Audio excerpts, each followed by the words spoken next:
толгой эргэж байна гэх хүн ингээ хичнээн хэлж байгаа ч гэсэн тэрний артал толгой эргэлт айгүй олон янз. Хүн өөрийнхөө мэдрэмжийг л эмчит толгой эргэж гин гэж хэлж байгаа.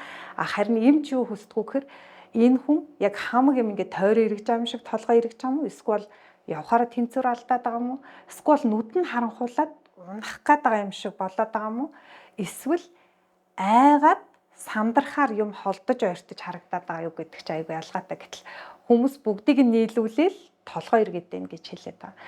Тэгэхээр хэрвээ таны толгой эргэж байгаа бол хамгийн түрүүнд яах ёстой вэ гэхээр энэ жинхэнэ вертиго буюу жинхэнэ толгой эргэлт юм уу? Жинхэнэ вертиго биш юм уу гэдгийг л ялгах ёстой. Энэ хамгийн чухал нь. За тэгэхээр жинхэнэ вертиго гэдгийг яаж мэддэг юм бэ гэхээр хүүхэд байхдаа ингээд нөгөө эргүүгэн дээр суугаад тоглодог шүү дээ бид нар те бүр хамаг юм ингээд тойруулж ирэлцээ өнгөрчдөг. Эсвэл би биенийхээ гараас ингээд барьж байгаа доороо эргээд тоглоод идэг байсан.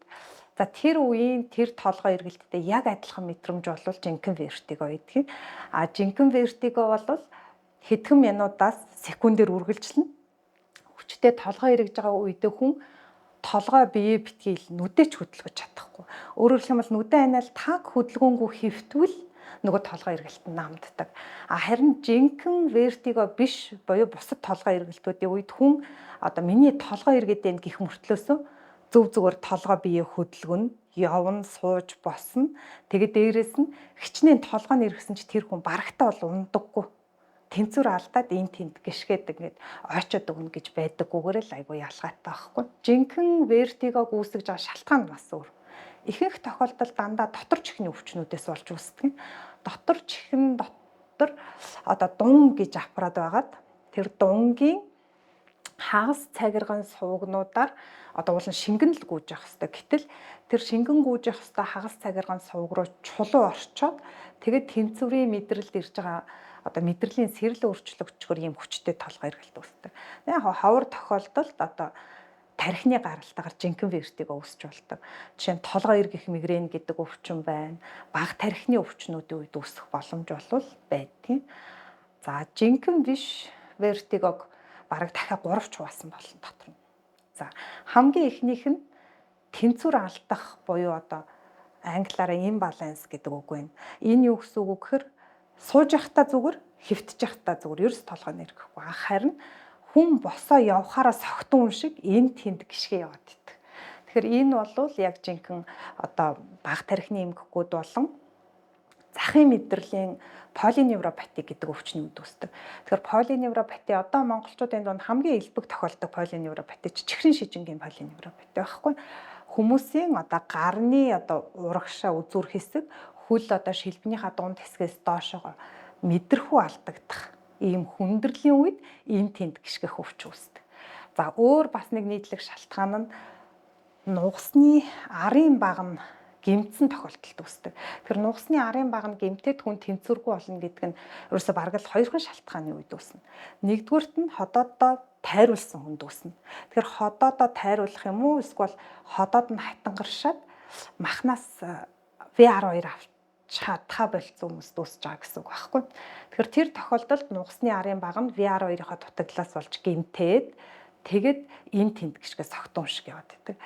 За ийм нэг одоо тэнцвэр алдалт байна. За хоёр дахь хэлбэр нь бол манайхан муурч унах гэж илүү бараг мэдтiin. Гинт үежснээ нүд нь харанхуулна, зүрхэн дэлсэн, сандраа дайж байгаа нь мэдэгдэн нөгөө хараа бүрлдсэн юм тодорч бүдэрч харагдана. Хүмүүсийн яриа нэг ойртоод нэг холдоод би яг унах гэж явах шиг байна гэдэг тэр мэдрэмж байхгүй. Тэгэхээр энэ одоо уналт толгой эргэлтийг бол үүсгдэг үндсэн хоёр шалтгаан байна. Нэгдүгээрх нь зүрхний гаралтай өвчнүүд. Өөрөөр хэлбэл зүрх судасны өвчнүүдийн үед үүснэ гэсэн үг байхгүй. Зүрхний хэм алдалтуудын үед үүсч болно. Зүрхний шигдээс байж болно. За бусад гажиг тийм ээ судасны нарийслын өвчнүүдийн үед бол үүсэх нийтлэг. А бусад бүх одоо шалтгаанууд нь зүрхний бус шалтгаан гэдэг юмд ордог. Нийтлэг одоо ямар шалтгаанууд байх вэ гэхээр хүмүүс ус уухгүй байх. Гадаа хит хаалан байх. Одоо манайхан нар шах гэж мэдээд байдаг шүү дээ. Цусан дах сахарын хэмжээ багасах. Эсвэл бол артерийн даралт ихсэх, багасах. За тэгээд гэнтийн айдас, сандрах. Хүмүүс ингээ гинт нэг амар их амьсгалд шүү дээ. Гэл ингэхэр чи нөгөө бидний одоо яг энэ амьсгалж байгаа агаарт ерөөсө хүчил төрөгч 21% байдаг байхгүй. Гэтэл олон дахиж амьсгалаад ахаар маш их хүчил төрөгч авч байгаа гэсэн үг ш. Тэр үед бас л адилхан дайвалзах, нүд харанхуулах ийм шинж үүсдэг. Тэрийг бид нар толгой эргэлт гэж хэлээд байгаа. Гэтэл энэний үүсэж байгаа шалтгаанууд нөгөө мэдрэлийн гаралтай шалтгаанаас шал өөр. Тэгэхээр эмчилгээ нь бас өөр л гэсэн үг байхгүй. За тэгээд толгой эргэлтийн сүүлийн гэх юм уу шалтгаан болвол айдас түгшүүрийн гаралтай толгой эргэлт.